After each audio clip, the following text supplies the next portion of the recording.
They called her the heavy burden of Willow Creek, too big for a corset, too plain for a husband, and destined to die a spinster in her father's bakery. Hattie Mae had given up on love until a desperate letter arrived from the Devil's Peak. Elias Blackwood, a mountain man rumored to have a temper so foul he'd killed a bear with his bare hands and scared off 3 wives before breakfast. Everyone told Hattie she was walking into a death sentence. They said he was a demon. But when the snow trapped them alone in his cabin, Hattie discovered that the demon of the mountain was hiding a secret far more dangerous than his anger. And the twist, he wasn't the one she needed to be afraid of. The year was 1884, and the heat in Willow Creek, Wyoming, was enough to blister paint. But it was nothing compared to the shame that burned Hattie Mae Sutcliffe's cheeks every time she walked down Main Street. Hattie was not a small woman. In a world where ladies were expected to be as fragile as porcelain teacups, Hattie was an iron skillet. At 24 years old, she carried 300 lb on a 54 frame. Her father, Tobias Sutcliffe, the town's wealthiest baker, made sure she felt every ounce of it. "Move, girl, you're blocking the display window," Tobias barked, shoving past her with a tray of fresh sourdough. "Lord knows you don't need to be staring at the cakes. You frightened off the widow Higgins just by looming there." Hattie stepped back, her boots scuffing the floorboards. "I was just sweeping sweep in the back," he sneered, out of sight. Nobody buys a wedding cake from a woman who looks like she ate the whole wedding party. Hattie kept her head down, a habit she had perfected over a decade. She retreated to the storeroom, the smell of yeast and sugar turning her stomach. She knew what the town whispered. They called her Big Hattie. They made bets on how many horses it would take to pull her carriage if she ever got married. A cruel joke, considering no man in Willow Creek would look at her twice unless it was to mock her. But Hattie had a secret. Hidden beneath the loose floorboard under her cot in the attic was a cigar box filled with letters. Not letters from a lover, but letters from a broker in Cheyenne. A marriage broker. 3 weeks ago, in a fit of despair after hearing her younger, thinner sister Prudence mock her size to a suitor, Hattie had written to the broker. She had sent a D-Jarrip, a rare, expensive photograph she'd paid for with stolen egg money that showed her face clearly, but was cropped strategically at the shoulders. She hadn't lied about her weight in the letter, but she hadn't been explicit either. She simply wrote, "I am a woman of significant substance and strength, capable of hard work and not afraid of isolation." Yesterday, the reply had come. "Miss Sutcliffe, I have a match. His name is Elias Blackwood. He holds a claim on 600 acres up near the timberline of the Big Horn Mountains. He is particular. He requires a wife immediately to satisfy a land grant stipulation. He does not care for society. He asks only for a woman who can survive the winter. He has accepted your offer. You are to take the stage to Fort Collins, then a mule train to the base of the pass. He will meet you there on the 14th. Hattie reread the letter by the light of a tallow candle. Elias Blackwood. She knew the name. Everyone in the territory knew the name. They called him the Bear of Big Horn. Rumors swirled like dust devils around him. They said he was 7 feet tall. They said he had a face scarred by fire and a temper that came from the devil himself. The story went that he had thrown a man off a cliff just for trespassing on his creek. "He'll kill you," she whispered to herself. Or a treacherous voice in her head whispered back, "He'll look at you. See the fat girl everyone else sees and send you back down the mountain in shame." The next morning, the decision was made for her. Prudence announced her engagement to the son of the town mayor, a slimy man named Caleb Thorne. During the celebratory breakfast, Tobias looked at Hattie and laughed. "Well, at least we won't have to worry about buying Hattie a dress. We can just drape a tablecloth over her and sit her in the corner." The table erupted in laughter. Hattie stood up. The chair screeched against the floor. "I'm leaving," she said, her voice trembling but loud. Leaving for the pantry, Prudence giggled. "Leaving this house. I'm getting married." Silence descended like a guillotine. Then Tobias snorted. "To who? The Barnum and Bailey Circus." "To Elias Blackwood," Hattie declared. "I leave on the noon stage." The color drained from her father's face, not out of concern, but out of shock. "Blackwood, the savage up on the ridge. He'll skin you alive, girl." "Better to be skinned by a savage than pecked to death by chickens," Hattie said. She turned and walked up the stairs, the heavy thud of her steps for once sounding like a war drum rather than a burden. She packed her one good dress, a dark blue wool that was tight in the arms, and her mother's Bible. She sewed her savings into the hem of her petticoat. As she boarded the stagecoach, ignoring the driver's groan as the springs compressed under her weight, she didn't look back at the bakery. She was going to meet a monster, but she was leaving hell behind. The journey took 4 days. The stagecoach ride was humiliating. 2 other passengers, a banker and his pinch-faced wife, openly complained about the lack of room caused by Hattie's hips. Hattie stared out the window, watching the plains give way to the jagged purple teeth of the mountains. At the final outpost, a muddy trading post called Dead Mule, Hattie waited. It was the 14th. The air was thin and bit at her lungs. She sat on her trunk, clutching her reticule, watching the trail that led up into the dense pines. Hours passed. The sun began to dip behind the peaks, casting long, bruised shadows across the snow-dusted ground. "He ain't coming, lady." The station master spat, chewing on a piece of straw. "Blackwood don't come down for nothing. Last time he was here, he broke a man's jaw for looking at his horse wrong. Had his heart hammered against her ribs, had he seen her from the trees. Had he seen her sighs and turned back in disgust. Just as the panic began to constrict her throat, the ground vibrated. A horse emerged from the treeing. A massive black Clydesdale, the kind of beast used for pulling plows, not riding, and on its back sat a mountain. Elias Blackwood was everything the rumors promised, and worse. He wore a coat made of what looked like an entire bear, fur and all. His hat was pulled low, shadowing his face, but a thick, unruly beard, black as coal and streaked with gray, spilled down his chest. He carried a Winchester rifle in a scabbard and a formidable hunting knife strapped to his thigh. He rode up to the station, the horse snorting steam into the frigid air. He didn't dismount. He just sat there looking down at Hattie. Hattie stood up, smoothing her skirt with trembling hands. She tried to stand tall, but next to the horse and the man she felt small for the first time in her life. "Elias Blackwood?" she asked. Her voice squeaked. The man didn't speak. He stared. His eyes, hidden in the shadow of the brim, seemed to be dissecting her. He looked at her boots. He looked at her wide hips. He looked at her chest, her round face, her double chin. The silence stretched agonizing and cruel. The station master snickered in the background. Finally, Elias spoke. His voice was a low rumble like rocks grinding together deep underground. "You the Sutcliffe girl." "I'm Hattie," said, lifting her chin. "Hattie May. Broker said you were sturdy." Elias said it wasn't a compliment. It was an assessment like one would give a mule. "I am," she repeated. "You got a lot of luggage, just this trunk." Elias grunted. He swung his leg over the saddle and dropped to the ground. The earth seemed to shake when his boots hit. Up close, he was terrifying. He smelled of pine resin, wood smoke, and old blood. He walked toward her, and Hattie flinched, expecting a blow or a harsh word. Instead, he walked Potter to the trunk. He lifted at a trunk that had taken 2 men to load onto the stagecoach with one hand. He hoisted it onto the pack mule, tethered behind his horse, and lashed it down with efficient, angry movements. "Mount up her," he ordered, gesturing to the Clydesdale. Hattie stared at the horse. The stirrup was level with her chest. "Mr. Blackwood, why I cannot mount that animal unassisted, and I fear I am too heavy for obsidian can carry an elk carcass." "He can carry you," Elias snapped. The legendary temper flared in his eyes. Eyes that Hattie now saw were a startling, piercing blue. "We're burning daylight. A storm is coming over the ridge. Do you want to freeze or do you want to ride?" Hattie bit her lip. She approached the horse. She grabbed the saddle horn, but her weight and her skirts made it impossible to lift her foot high enough. She struggled, her face burning with humiliation, gasping for air. She heard a growl behind her. "For God's sake." Suddenly, huge hands gripped her waist. They were hard, calloused hands, but the grip wasn't painful.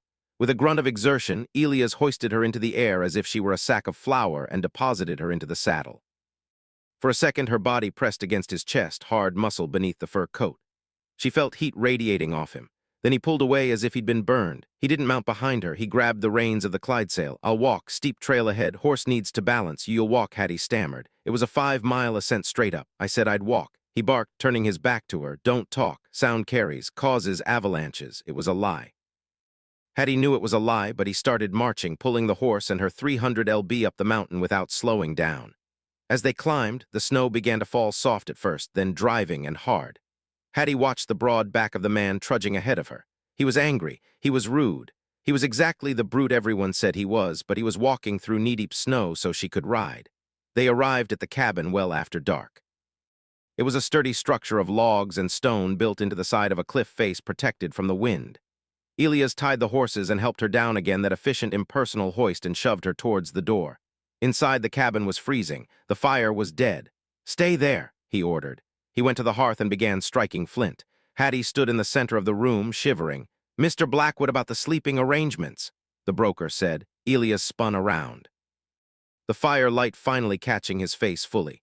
A scar ran from his temple to his jaw, white and jagged, pulling his lip into a permanent slight sneer. "There is one bed," he snarled, pointing to a large fur-covered frame in the corner. "And there is the floor. You take the bed, I sleep by the fire." "But we are to be married," Hattie whispered. "Are we not?" Elias let out a harsh, bitter laugh. "Married? I on paper to keep the mining commission off my back. But don't get any ideas, woman. You're here to cook and keep this cabin from rotting while I work the timber. I didn't ask for a wife. I asked for a warm body to sign a deed." He stood up, towering over her, his blue eyes blazing with that famed demon temper. "And look at you. He sneered, his gaze raking over her heavy coat. "You're soft. You're town-fed. You won't last a month up here. Once the deed is signed and the snow melts, you're going back to Willow Creek." Hattie felt the tears prick her eyes, but the memory of her father's laughter hardened her heart. She squared her shoulders. The floorboards creaked. "I'm not soft, Mr. Blackwood," she said, her voice steady, "and I have nowhere to go back to, so you are stuck with me, and I eat a lot, so you better be a good hunter." Elias blinked. The anger in his eyes faltered for a fraction of a second, replaced by something that looked like surprise. He grunted, turning back to the fire. "We'll see. There's stew in the pot. Eat it. Don't wake me." That night, Hattie lay in the massive bed, listening to the wind howl outside and the rhythmic breathing of the monster sleeping on a bare skin rug by the fire. He was cruel. He was distant. But as she drifted off, she remembered the way he had checked the cinch on the saddle 3 times before leading the horse onto the icy ledge. He was a demon, perhaps, but demons usually didn't check safety latches. The first week on Devil's Peak was a war of attrition. The cabin was not just a home. It was a fortress of filth. Elias Blackwood lived like a bear in hibernation. Dirty tin plates were stacked in the wash basin. The floor was covered in a layer of pine needles and dried mud, and the windows were so grimed with soot that high noon looked like twilight. Hattie woke up that first morning with every joint in her body screaming. The altitude made her chest tight, and the cold seeped into her bones. Elias was already gone. The only sign he had been there was the fresh stack of wood by the hearth and the absence of the coffee pot. She could have sat on the bed and cried. She could have waited for him to come back and mock her laziness. Instead, Hattie got angry. "I'm not soft," she muttered to the empty room, her breath pluming in the air. She set to work. It was agonizing. Scrubbing the floor on her hands and knees was difficult with her weight. Getting back up was harder, but she found a rhythm. She boiled water. She scraped tallow off the table, and she attacked the grime with the ferocity of a woman who had been told she was useless her entire life. By late afternoon, the cabin smelled of lye soap instead of stale grease. Hattie found a sack of flour, a tin of lard, and a jar of preserved peaches in the cellar. She didn't know how to hunt or chop trees, but she was Tobias Sutcliffe's daughter. She knew dough. When the door banged open at sunset, a gust of snow and Elias Blackwood blew in. He froze in the doorway, blinking. The lantern was lit.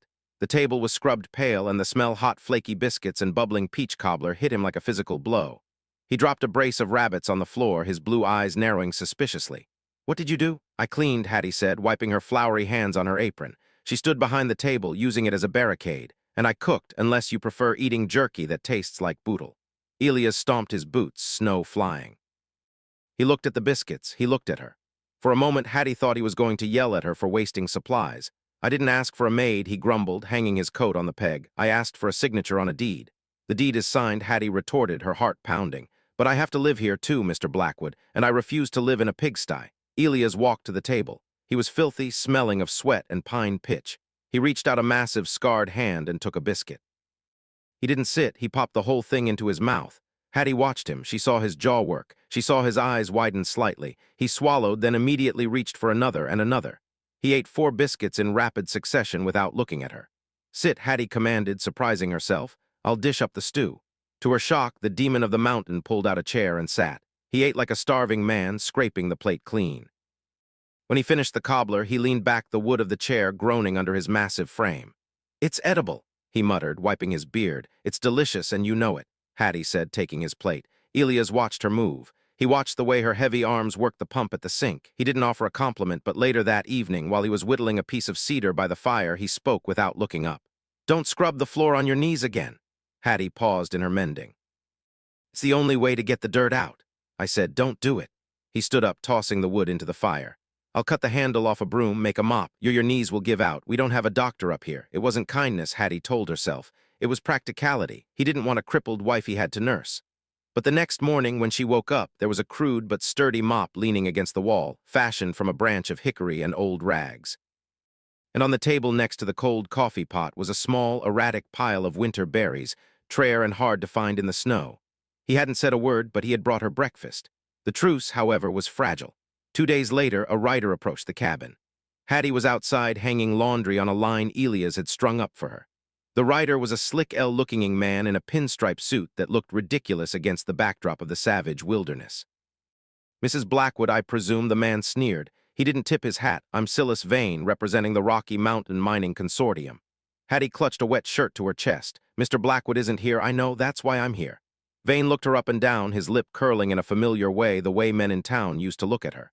I see Elias likes his livestock heavy, fits with the rest of his operation. Hattie stiffened. State your business, Mr. Vane.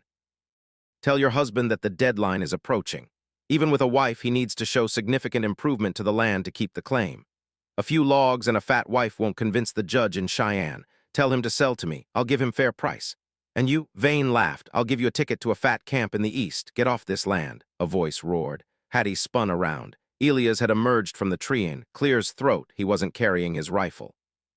He was carrying a splitting maul, a heavy axe used for rending logs.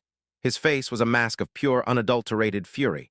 Vane's horse reared. Now, Elias, be reasonable. Elias didn't speak. He took a step forward, swinging the maul onto his shoulder. The look in his eyes was murderous. It was the demon everyone spoke of. The veins in his neck bulged, and his scar turned a violent shade of crimson. 1, Elias counted. Vane didn't wait for 2. He spurred his horse and galloped down the trail, snow kicking up behind him. Elias stood there, chest heaving, watching the man disappear. Hattie walked toward him, trembling. Elias, who was that? He turned to her. The rage didn't vanish instantly. He looked at her with wild, dilated pupils. For a second, Hattie was terrified he would turn that anger on her. Did he touch you? Elias rasped. No. Did he insult you? Hattie looked down. It doesn't matter. It matters. Elias roared, slamming the head of the maul into a stump so hard the wood split with a sound like a gunshot. Nobody comes on my land and insults my family. If he comes back, I'll bury him in the drift. Family, the word hung in the cold air. Elias seemed to realize what he said. He yanked the axe free and turned away. Get inside, it's freezing. But Hattie didn't move immediately. She watched him retreat to the barn. He had a temper. Yes, it was explosive and terrifying. But she realized something strange. He hadn't been angry at her. He had been angry for her. The weeks turned into a month. November brought a blizzard that buried the cabin up to the windows. The world outside ceased to exist. There was only the howling white void and the crackle of the fire inside. Confinement did strange things to people. Hattie expected Elias to grow more irritable. Instead, he grew quieter. He spent hours staring into the fire, his leg bouncing nervously. One night, the wind was screaming so loud the roof beams groaned. Elias was pacing the small room back and forth like a caged tiger. Stop pacing, Elias, Hattie said gently from her chair. You'll wear a hole in the floor. The roof won't hold, he muttered, not listening to her. The snow is too heavy. It's going to collapse just like he cut himself off. The roof is solid log, Elias. It will hold. You don't know that, he snapped, spinning on her. Clear's throat. You don't know anything about weight, about crushing. He stopped, his eyes wide. He looked at Hattie at her size, and his face went pale. I didn't mean. He grabbed his coat and threw the door open, plunging out into the blizzard. Elias, Hattie screamed, you'll die out there. He didn't listen. Clear's throat. He disappeared into the white. Hattie waited. 5 minutes, 10. The cold blowing in through the cracks was deadly. He wasn't coming back. She grabbed her shawl and the lantern. She couldn't leave him. She pushed the door open, the wind nearly knocking her over. Elias, she found him in the woodshed, huddled in the corner, shaking violently. He wasn't chopping wood. He was curled into a ball, his hands over his ears, rocking back and forth. The demon of Bighorn, the man who fought bears, was having a panic attack. Hattie dropped the lantern. She knelt in the sawdust. Pain be damned, and crawled to him. Elias, she soothed, reaching out. He flinched. Get out. It's falling the fire. The roof. He was hallucinating. Hattie didn't know the history, but she knew pain. She knew what it was like to want to hide. She didn't try to pull him up. She did the only thing she could. She moved closer and wrapped her arms around him. She pulled his head against her heavy, soft chest. She encompassed him. Her size, which the world called a burden, became a shield. She was a warm, solid wall against the chaos in his mind. I've got her, you, she whispered, stroking his matted, wet hair. The roof is holding. Fire is in the hearth, not the walls. You are safe. I am here. Elias stiffened. At first, his muscles coiled like stone, but Hattie didn't let go. She held him with all the strength of her 300 lb. She rocked him. Slowly, the trembling stopped. Elias let out a long, ragged breath. He slumped against her, his forehead resting on her shoulder. They didn't get it out, he whispered, his voice broken and small. The schoolhouse in 78, the roof. The snow was too heavy. Then the stove. The fire, Hattie's heart broke. The great blizzard of 78. She had heard of a schoolhouse collapse in the valley, but no one had mentioned Elias Blackwood. I tried to lift the beam. He choked out. I was strong. Everyone said I was the strongest man in the territory, but I couldn't lift it. I couldn't get them out before the fire took them. My wife, my little girl, Sarah. The truth spilled out like blood from a wound. The demon temper wasn't rage, wasn't it? It was self-hatred. It was the desperate, clawing guilt of a man who believed his strength had failed him when it mattered most. He pushed people away because he couldn't bear to fail anyone else. He was terrifying, so no one would get close enough to see he was broken. You aren't God, Elias, Hattie said firmly, lifting his chin so he had to look at her. You are just a man. A weak man, he wept. No, Hattie said, a man who survived, and you are freezing. We are going in seat. This time when she stood up, he helped her. And when they got back inside the warm cabin, the dynamic had shifted forever. Elias sat by the fire, shivering as the adrenaline left him. Hattie made him tea with a splash of whiskey. She sat opposite him, not in the shadows, but in the light. He looked at her, really looked at her. He didn't see the fat girl from Willow Creek. He saw the woman who had walked into a blizzard to save him. "Why didn't you run?" he asked quietly when I yelled when Vane came. "Why stay?" Hattie looked down at her hands. "Because I know what it's like to be judged for the shell you live in, Elias. They look at me and see a monster of gluttony. They look at you and see a monster of rage. Maybe we are the only two people who can see the truth." Elias stood up. He crossed the small distance between them. He hesitated, his hand hovering over her shoulder. Then gently he touched her cheek. His thumb was rough, but his touch was reverent. "You aren't a monster, Hattie," he said, his voice deep and rough with emotion. "You're the only soft thing I've felt in 10 years. The air in the cabin changed. It wasn't just warmth from the fire anymore. It was charged." Hattie held her breath. But Elias pulled back, the wall going up again, though thinner this time. "Get to sleep. Vane will be back, and when he comes, he won't come alone. We have work to do." Hattie lay in bed that night listening to the wind. She realized two things. First, she was falling in love with her husband. And second, Silas Vane Clear's throat wasn't just after the land. He was coming for Elias' life, and Hattie was the only one standing in the way. The thaw came in December, a brief, deceptive window of clear skies that turned the snowpack into treacherous slush. The deadline for the land grant improvement was 3 weeks away. The morning after the blizzard revelation, the dynamic in the cabin had shifted tectonic plates. Elias no longer looked through Hattie. Looked at her with a guarded, intense curiosity. Hattie, having held the demon while he wept, no longer feared his volume. She understood its source. "I'm going down to the creek bed," Elias announced, strapping on his revolver. "Need to start moving stones for a retaining wall. If the inspector sees we're building a vessel for a timber mill, it secures the claim." Hattie was already tying her apron strings, cinching them tight over her heavy wool dress. "I'm coming with you." Elias stopped at the door. "It's mud up to your knees, Hattie, and moving granite boulders. It's man's work." "It's our work," Hattie corrected, grabbing a pair of heavy leather work gloves she'd found in the barn. "If we lose this land to Silas Vane, I go back to being the town joke, and you go back to being a ghost in your own cabin. I prefer this reality, hard as it is."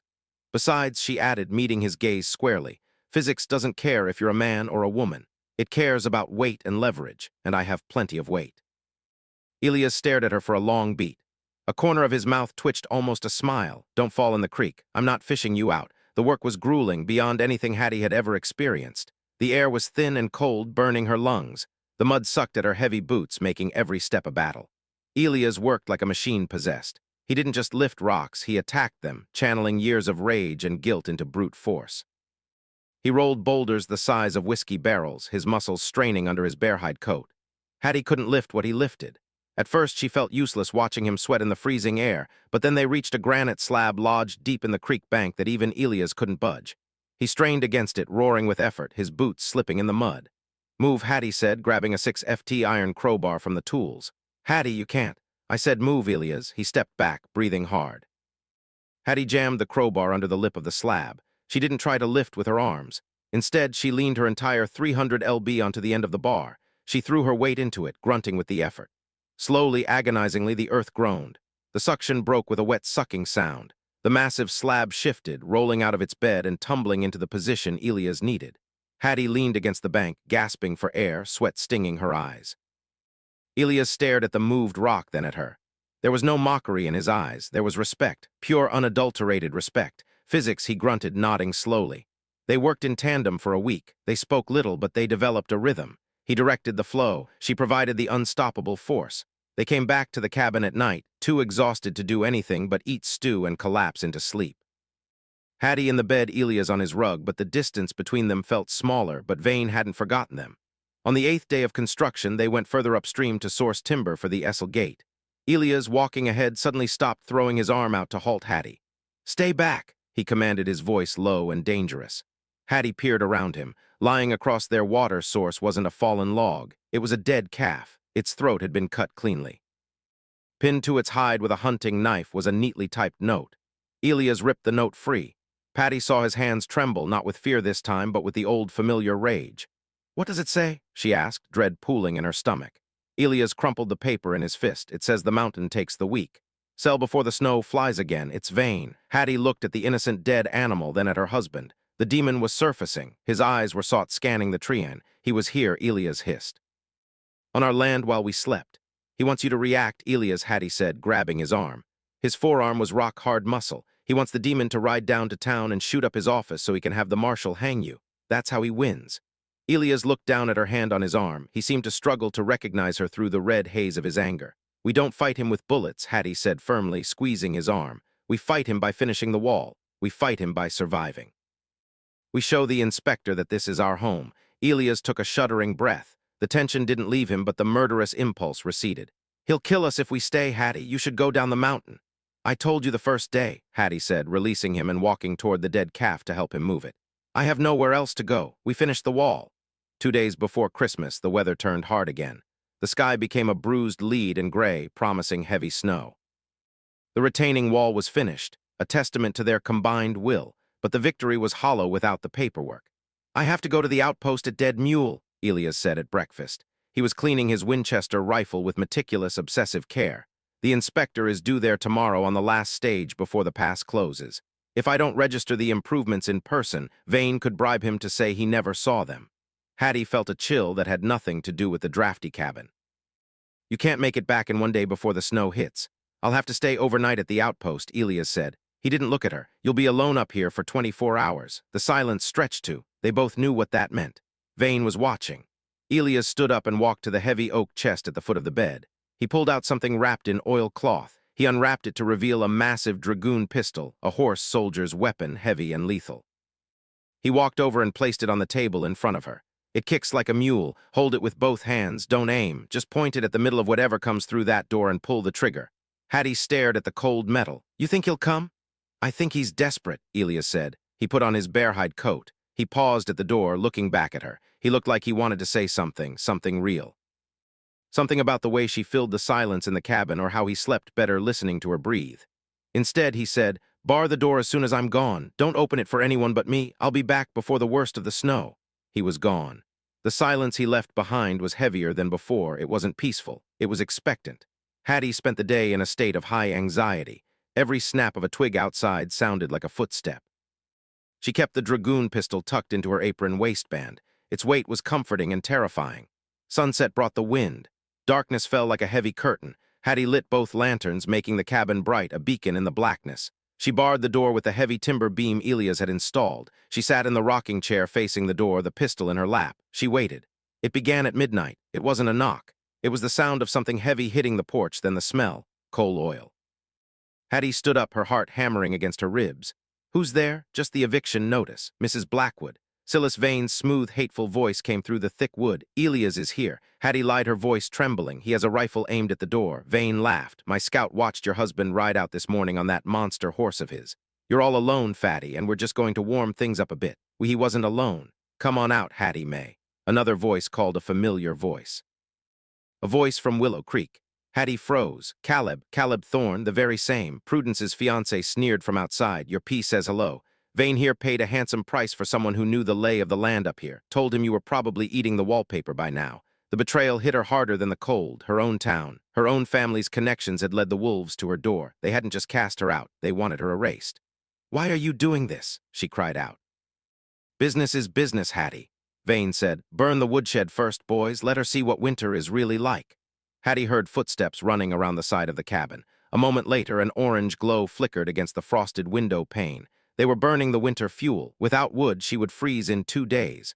Panic threatened to overwhelm her. She was trapped. If she stayed inside, they would eventually burn the cabin down around her ears. If she went out, she was at the mercy of 3 men who saw her as nothing more than an obstacle to profit. She looked at the dragoon pistol in her shaking hands. Elias had trusted her to hold the line. Use your weight. The thought was sudden, intrusive, and brilliant. The cabin had a root cellar. A trapper in the floor near the kitchen led down to a cold storage dugout beneath the foundation. Elias kept a few kegs of blasting powder down there for clearing stumps. Hattie moved fast. She grabbed a lantern and threw open the trapdoor. She practically fell down the ladder into the earthy darkness. She grabbed a small keg of powder, about 5 lb, and a coil of fuse, upstairs. She heard the heavy thud of an axe hitting the front door. They weren't waiting for the fire. They were breaking in. Hattie scrambled back up the ladder. She placed the keg in the center of the room near the fireplace. She shoved one end of the fuse into the bung hole of the keg and trailed the other end toward the root cellar trap door. The axe struck again. Wood splintered. A crack appeared in the door. Coming in ready or not, Porky? Caleb Thorne yelled, drunk on power and probably whiskey. Hattie stood by the open trapdoor. She lit the end of the fuse with the lantern. It hissed angrily, clarking to life. I'm warning you, Vane, Hattie screamed, her voice guttural, sounding shockingly like Elia's. Break that door down and I'll blow us all to hell. The axe stopped mid-swing. Silence outside. She's bluffing, Caleb said nervously. She's Tobias Sutcliffe's daughter, Vane murmured, sounding unsure for the first time. Clear's throat. She doesn't know how to use powder. Try me, Hattie roared. She watched the fuse burn closer to the keg. 5FD. Snorts 4T. She wasn't bluffing. She would not let them take Elias home. She would not let them win. The door groaned. A boot kicked it, splintering the wood around the bar. Hattie looked at the fuse. 3FD. She looked at the trapdoor. She had to time it perfectly. She had to drop into the cellar and pull the heavy trapdoor shut above her just as the keg blew. It would destroy the cabin floor, blow the roof off, and hopefully take the men at the door with it. The cellar was deep earth. It might protect her from the blast wave. It was suicide or it was salvation. The door exploded inward. 3 figures silhouetted by the burning woodshed rushed in. Hattie jumped into the hole. The world ended in a flash of white and a roar that sounded like the earth cracking in half. Hattie hit the dirt floor of the root cellar just as the blast wave slammed the heavy trapdoor shut above her. Dirt rained down from the ceiling beams. The shockwave punched the air out of her lungs, leaving her gasping in the sudden suffocating darkness. Above her, the sound of splintering timber and the groan of the cabin disintegrating filled the void. Then silence, a ringing heavy silence that felt louder than the explosion. Hattie lay curled in the dirt, coughing in the acrid dust. She was alive. She wiggled her toes. She moved her fingers alive. Help, she croaked, but the sound was swallowed by the earth. Above her, the trapper was buried under debris. She pushed against it, but it wouldn't budge. Panic began to claw at her throat. She had saved herself from the fire and the men only to bury herself alive. She didn't know how much time passed. The air in the small cellar grew thin and stale. The cold began to seep down through the dirt. She huddled against a sack of potatoes, praying to a god she hadn't spoken to since she left Willow Creek. Please let him come back. Don't let him find an empty grave. Elias Blackwood rode obsidian into the clearing just as the first gray light of dawn touched the peaks. He had ridden through the night, battling drifts up to the horse's chest, driven by a gnawing dread that had settled in his gut the moment he left the outpost. He pulled the horse up and a sound tore from his throat, a raw animal keen of despair. The cabin was gone. The front wall was blown out. The roof had collapsed inward, a jumble of smoking, blackened logs. The woodshed was a pile of embers. Hattie. He threw himself off the horse, stumbling in the deep snow. He ran toward the ruin, his heart shattering in his chest. He had brought her here. He had brought an innocent woman to this hell, and now she was dead. The demon temper didn't come this time, Clear's throat, only a crushing, suffocating grief. He reached the wreckage of the porch. He saw a boot sticking out of a snowbank near the edge of the blast zone. Elias drew his dragoon pistol, his hand steady with the calm of a man who has nothing left to lose. He walked over and kicked the snow away. It was Caleb Thorne. The man was alive, but barely. His face was burned, his leg twisted at an unnatural angle. He moaned, opening his eyes to see the towering figure of IAS standing over him. She's crazy. Caleb wheezed, spitting blood. She blew it all up. Where is she? Elias asked, his voice. Dead. Caleb groaned. Had to be. She was inside, right on top of the keg. Elias looked at the smoking crater where his living room used to be. A darkness swept over him deeper than any rage he had ever known. He cocked the hammer of the pistol. He aimed it between Caleb's eyes. Don't, a voice said. It was faint, muffled. It seemed to come from the ground itself. Elias froze. Hattie, Elias. The voice was stronger this time. The cellar. I'm in the cellar. The pistol dropped from Elias' hand. He scrambled over the smoking debris, disregarding the burns to his hands as he heaved charred logs and shattered planks aside. He found the outline of the trapdoor buried under the remains of the kitchen table. I'm coming, he roared. Hold on, Hattie. I'm coming. With a strength that defied reason, he gripped the edge of the trapdoor and ripped it open, snapping the iron hinges. Light flooded the hole, and there, looking up at him, covered in soot, dust, and spiderwebs, was the most beautiful thing he had ever seen. Hattie blinked in the sudden brightness. You're late, she rasped. Elias reached down and pulled her out. He didn't just hoist her. He pulled her into him, burying his face in her dusty hair, holding her so tight her ribs creaked. He was shaking. The giant, the mountain man, the demon, he was sobbing. I thought I lost you, he choked out. I thought God, Hattie. Hattie held him back, her own tears cutting tracks through the soot on her face. I told you, Elias, I'm sturdy. It takes more than a keg of powder to remove me. A click of a revolver hammer broke the moment.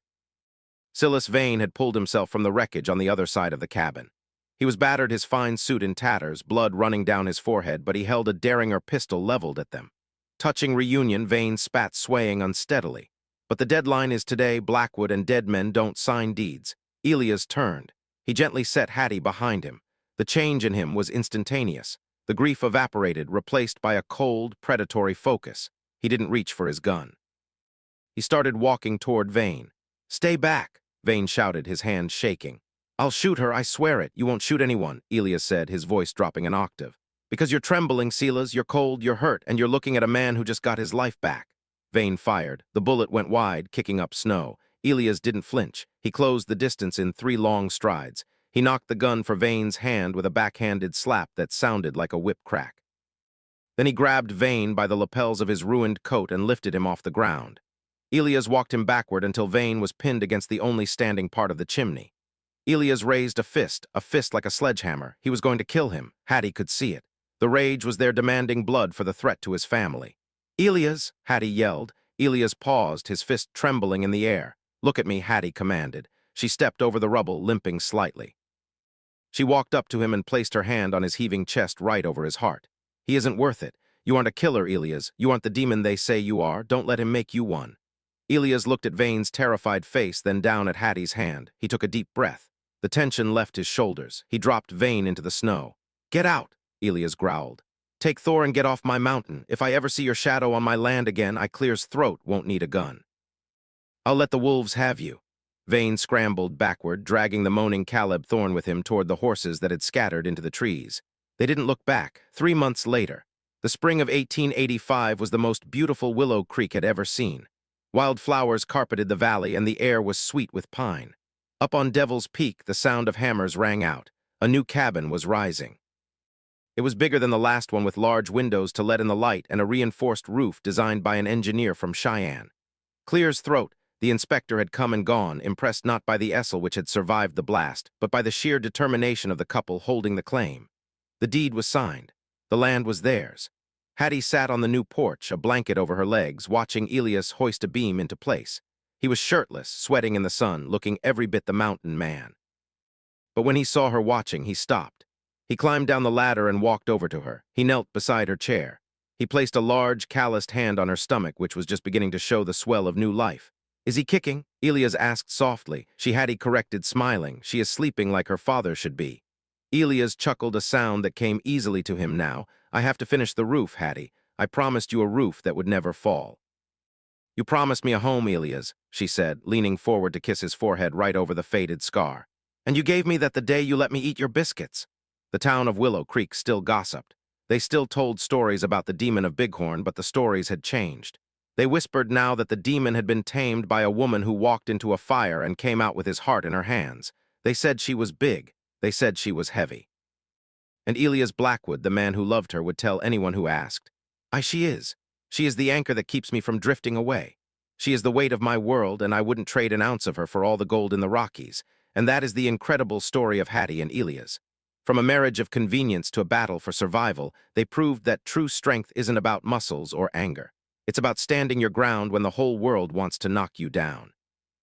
Hattie wasn't just the obese girl the town mocked. She was a warrior who saved the demon from himself. What did you think of Hattie's decision to light that fuse? Was it bravery or madness? And do you think Elias would have pulled the trigger on Vane if she hadn't stopped him? Clear's throat. Let me know your thoughts in the comments below. If you enjoyed this dramatic Western romance, please hit that like button. It really helps the channel grow. Don't forget to subscribe and ring the notification bell so you never miss another story of love, betrayal, and redemption. Thanks for watching, and I'll see you in the next.